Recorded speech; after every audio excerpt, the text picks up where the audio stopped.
శ్రీ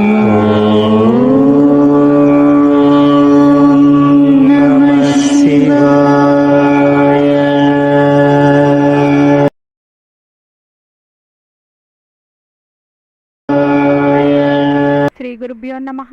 శ్రీమాత్రే నమః. ఈరోజు మనము ఇద్దరు సోదరీమణుల కథను గురించి తెలుసుకుందాము. వారే అమావాస్య పౌర్ణిమ కథను మనము చెప్పుకోబోతున్నాము. ఒక రాజ్యంలో ఒక రాజు ఒక రాణి ఉండేవారు. ఆయనకు ఇద్దరు కుమార్తెలు ఇద్దరు కుమారులు ఉన్నారు. అతని ఒక కుమార్తె పేరు అమావాస్య, మరొక కుమార్తె పేరు పౌర్ణిమ. పౌర్ణిమ చాలా మతపరమైన విశ్వాసాలు కలిగి ఉండేది. ఆమె ఎప్పుడూ కూడా గోవులకు సేవలను చేస్తూ ఉండేది. తను అన్ని పనులను కూడా చేసేది. అమావాస్య ఎప్పుడూ కూడా ఏ పూజలు చేయడానికి కూడా ఆసక్తి చూపించేది కాదు. ఆమె ఎప్పుడూ కూడా దైవ ప్రార్థనే చెయ్యలేదు. తను ఏ పని కూడా చేసేది కాదు. కానీ అక్కా చెల్లెలు ఇద్దరూ మాత్రము ఒకరంటే ఒకరు చాలా ఇష్టంగా ఉండేవారు.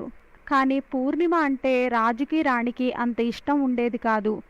వారిద్దరూ కూడా అమావాస్యనే ఎక్కువగా ప్రేమగా చూసేవారు. తన కొడుకులిద్దరినీ కూడా ప్రేమగా చూసుకునేవారు. తన కొడుకుల విషయంలోనే ఎక్కువ శ్రద్ధను తీసుకుంటూ ఉండేవారు.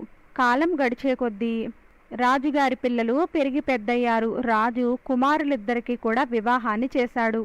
కుమార్తెలకు కూడా వివాహాన్ని చెయ్యాలి అని నిర్ణయించుకున్నాడు. అప్పుడు రాణి చెప్తుంది, పూర్ణిమ ఎప్పుడూ కూడా ఎక్కువగా పని చేయడానికి ఇష్టపడుతుంది, గోసేవ చేయడానికి ఇష్టపడుతుంది, భజనలు కీర్తనలు అంటూ ఉంటుంది.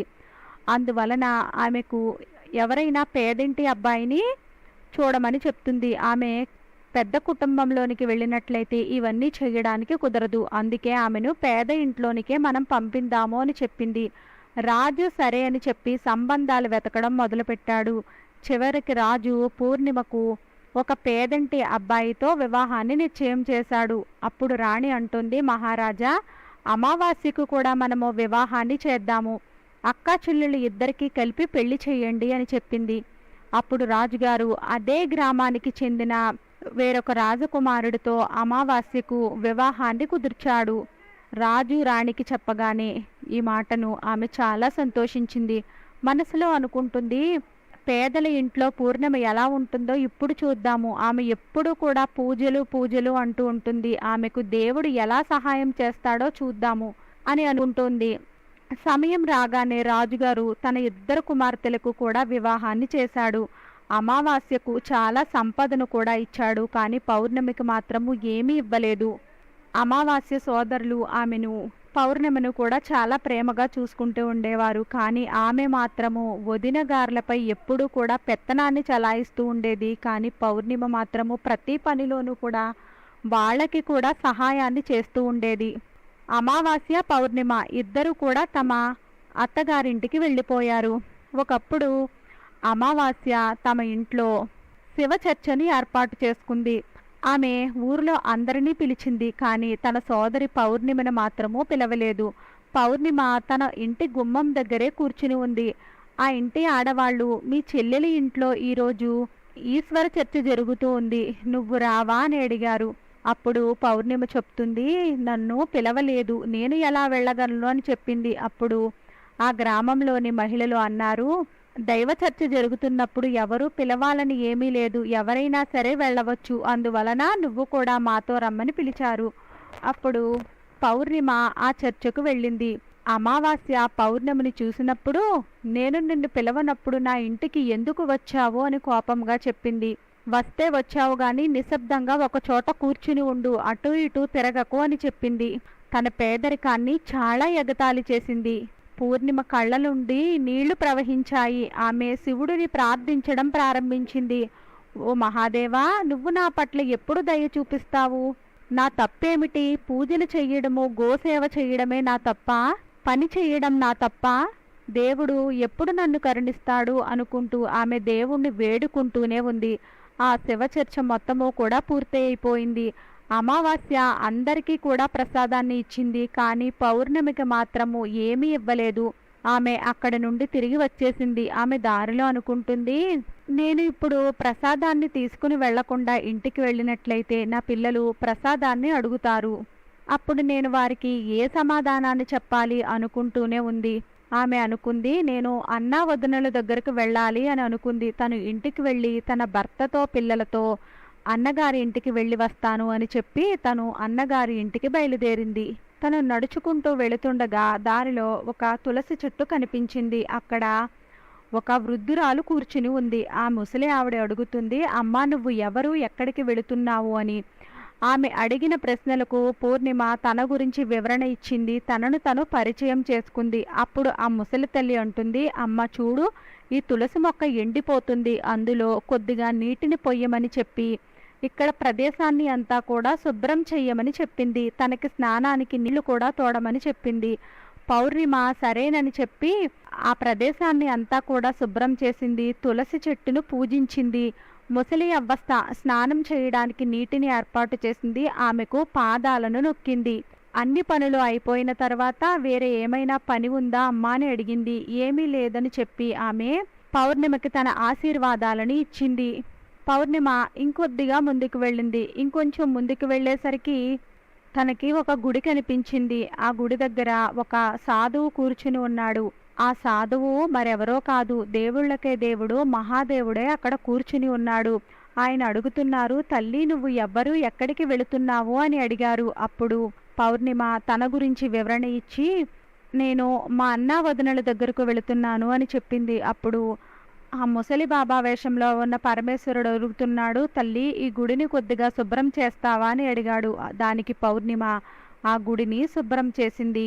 ఇంకా ఆ బాబా వారికి కూడా సేవలు చేసింది. అప్పుడు పరమేశ్వరుడు రూపంలో ఉన్న ఆ బాబావారు పౌర్ణిమకి ఆశీర్వాదాలను ఇచ్చారు. ఆమె ఇంకొద్దిగా ముందుకు వెళ్ళింది. ఇంకొంచెం ముందుకు వెళ్ళేసరికి అక్కడ కాళీమాత ఆలయం కనిపించింది. తను ఆ కాళీమాత గుడి దగ్గరికి వెళ్ళేసరికి అక్కడ ఒక ముసలి అవ్వ కనిపించింది. ఆమె ప్రతి ఒక్కరూ కూడా గుడికి వస్తున్నారు, వెళ్ళిపోతున్నారు, కానీ ఎవ్వరూ ఈ గుడిని శుభ్రం చేయడం లేదు. చూడు ఎంత మురికిగా ఉందో, కాస్త ఈ గుడిని శుభ్రం చేస్తావా అని అడిగింది.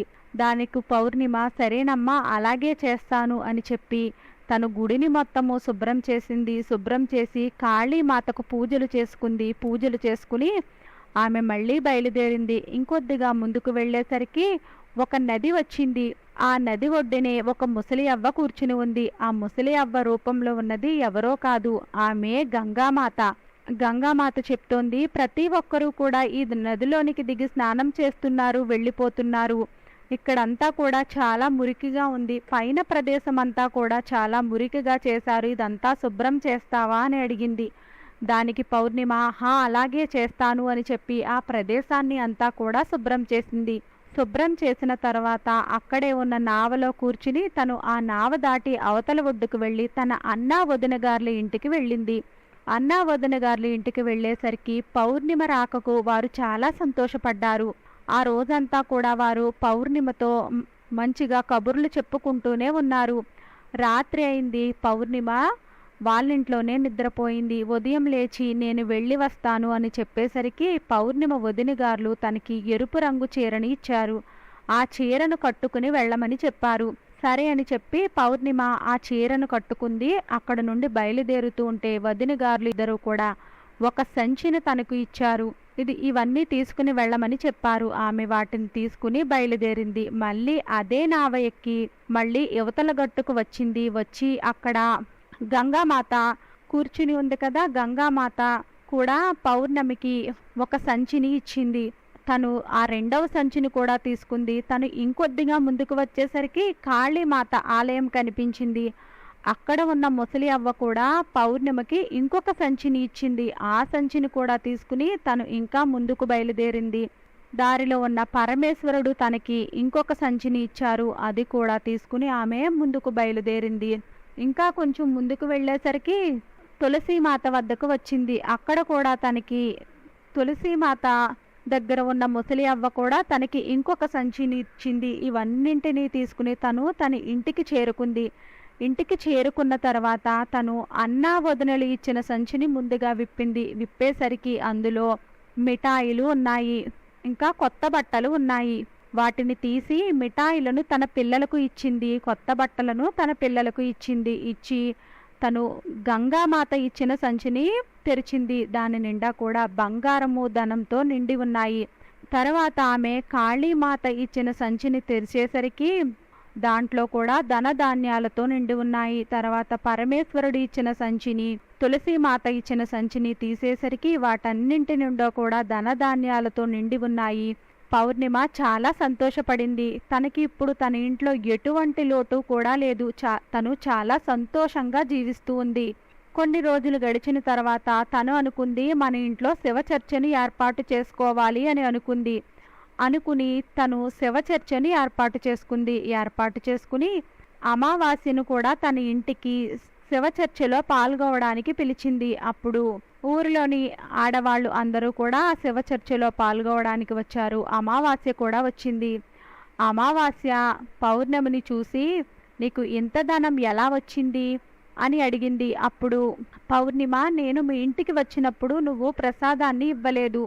నేను అదే బెంగలో అన్నా వదినల దగ్గరకు వెళదామని బయలుదేరాను అని చెప్పి దారిలో జరిగిన విషయాన్ని అంతా కూడా అమావాస్యకు చెప్పింది. అమావాస్య అంటుంది, నువ్వు నాకు కూడా ప్రసాదాన్ని ఇవ్వకు, నేను కూడా అలానే వెళతాను అని చెప్పింది. అప్పుడు నేను ప్రసాదాన్ని ఎందుకు ఇవ్వకుండా ఉంటాను? ప్రసాదము అందరికీ చెందినది, అందువలన నేను ప్రసాదాన్ని అందరికీ పెడతాను అని చెప్పింది. కానీ అమావాస్య వినకుండా ఆ ప్రసాదాన్ని తీసుకోకుండానే తను బయలుదేరింది. తను బయలుదేరిన తర్వాత తనకి మొదటిగా తులసి చెట్టు వద్ద ఉన్న ముసలి అవ్వ కనిపించింది. తను అంటుంది, అమ్మాయి, తులసి చెట్టుకి చాలా రోజుల నుండి నీళ్లు లేవు, ప్రదేశం అంతా కూడా చాలా మురికిగా ఉంది, నువ్వు శుభ్రం చేస్తావా అని అడిగింది. దానికి అమావాస్య అంటుంది, ఏం మాట్లాడుతున్నావు? నన్ను చూసావా నువ్వు? నేను ఈ పనులన్నీ చేసినట్లయితే నా బట్టలన్నీ కూడా మురికైపోతాయి, అందువలన నేను అవేమీ చెయ్యను అని చెప్పి తను అక్కడ నుండి ముందుకు వెళ్ళిపోయింది. ముందుకు వెళ్ళేసరికి తనకి పరమేశ్వరుడు కనిపించాడు. బాబా రూపంలో ఉన్న పరమేశ్వరుణ్ణి చూసి తను ఆయన కూడా గుడిని శుభ్రం చేయమని అడిగితే అదే సమాధానాన్ని చెప్పింది. తను కాళీ మాతకు, గంగాదేవికి, అందరికీ కూడా అదే సమాధానాన్ని చెప్పి తను నావను దాటి తన అన్నా వదినల ఇంటికి వెళ్ళిన తర్వాత వాళ్ళు అనుకుంటున్నారు, ఇది ఎందుకు వచ్చింది మన ఇంటికి అని అనుకుంటున్నారు. సరే అని చెప్పి ఆమె ఆ రోజుకి అక్కడే ఉంది. మరుసటి రోజు ఉదయాన్నే నేను బయలుదేరుతున్నాను అని చెప్పేసరికి అన్నా వదినలు అంటున్నారు, సరే వెళ్ళి రమ్మని చెప్పారు. తను అడుగుతోంది, పౌర్ణమికి మీరు సంచిని ఇచ్చి పంపించారు, మరి నాకు ఏమి ఇవ్వరా అని అడిగింది. అలా అడిగేసరికి ఆ వదినలు అంటున్నారు, సంచి నీ ఇంటికే వస్తుంది, నువ్వు వెళ్ళిపోమని చెప్పారు. తను మళ్ళీ నదిని దాటి గంగామాత దగ్గరకు వచ్చింది. గంగామాతను కూడా నేను వెళుతున్నాను అని చెప్పింది. ఆమె కూడా సరే అని చెప్పేసరికి నాకు సంచిని ఇవ్వరా అని అడిగింది. నీ ఇంటికే వస్తుంది, వెళ్ళిపోమని చెప్పారు. అదేవిధంగా కాళీమాత, పరమేశ్వరుడు, తులసీమాత కూడా చెప్పారు. పౌర్ణిమ ఇంటికి చేరుకునేసరికి తన ప్రాంగణంలో 5 సంచులు ఉన్నాయి. పౌర్ణిమ అమావాస్య ఆ 5 సంచులను తెరిచి చూసేసరికి మట్టితోనూ రాళ్లతోనూ పాములు, తేళ్లు తన నుదుటిపై కొట్టి తనకి గుణపాఠాన్ని చెప్పాయి. అప్పుడు అమావాస్యకు బుద్ధి వచ్చింది. తను దేవుడా, భగవంతుడా, నన్ను కాపాడమంటూ వేడుకుంటూ ఉంది. ఆమె పౌర్ణిమ వద్దకు పరిగెట్టుకుంటూ వచ్చి అంటుంది, నీకు సమస్తమైన సుఖాలు లభించాయి, కానీ నాకు ఏమీ లభించలేదు అని చెప్పింది. నేను అందరితో చాలా మంచిగా ప్రవర్తించాను, ఇంకా అన్నా వదినలకు నేను ఎప్పుడూ కూడా సహాయాన్ని చేస్తూనే ఉన్నాను. నువ్వు వదినలకు ఎప్పుడూ ఎటువంటి సహాయాన్ని చెయ్యలేదు, నీకు వదిన ఎందుకు సహాయం చేస్తుంది అని అడిగింది. నువ్వు గంగామాతకు గాని, పరమేశ్వరుడుకు గాని, తులసీమాతకు, కాళీమాతకు ఎవ్వరికీ కూడా నువ్వు విలువని ఇవ్వలేదు. వారు చెప్పిన ఏ మాటను కూడా నువ్వు వినలేదు. అందువల్లనే భగవంతుడు నీకు ఏమీ ఇవ్వలేదు.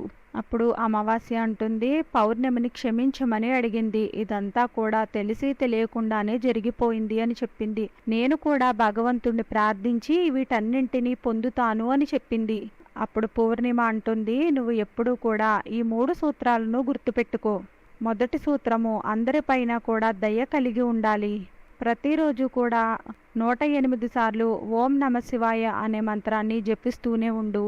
3వ సూత్రంగా, ఇప్పుడు ఎవరిని కూడా బాధ పెట్టకూడదు, మంచి కర్మలనే చేస్తూ ఉండాలి. భగవంతుడు ఏదైతే 3 సూత్రాలను చెప్పాడో అవి ఎప్పుడూ కూడా పాటిస్తూ ఉండాలి. వాటిని ఎప్పుడూ కూడా మనస్సులో ఉంచుకోవాలి. నేను మంచి మనసుతో భగవంతుడిని ప్రార్థించాను, అందరికీ కూడా సహాయాన్ని చేశాను. అందరి పనులను చేశాను. అందువలనే నాకు అన్నీ కూడా లభించాయి. నీ దగ్గర ఏమున్నాయో అవన్నీ కూడా పోగొట్టుకున్నావు నువ్వు. అప్పుడు అమావాస్య తన ఇంటికి వెళ్ళింది. రోజు ఇంట్లో పూజలు చేయడం ప్రారంభించింది. రోజు పరమేశ్వరుణ్ణి క్షమాపణ అడగడం మొదలుపెట్టింది. అందువల్లనే ఎప్పుడూ కూడా మంచి కర్మలనే చేయాలి. వీడియో నచ్చినట్లయితే లైక్ చేయండి. వీడియో నచ్చినట్లయితే మన విరాట్ మంత్ర ఛానల్ని లైక్ చేయండి, షేర్ చేయండి, సబ్స్క్రైబ్ చేసుకోండి. ఈ వీడియో నచ్చినట్లయితే కామెంట్ బాక్స్లో జై శ్రీరామ్ అని తప్పక కామెంట్ చేయండి.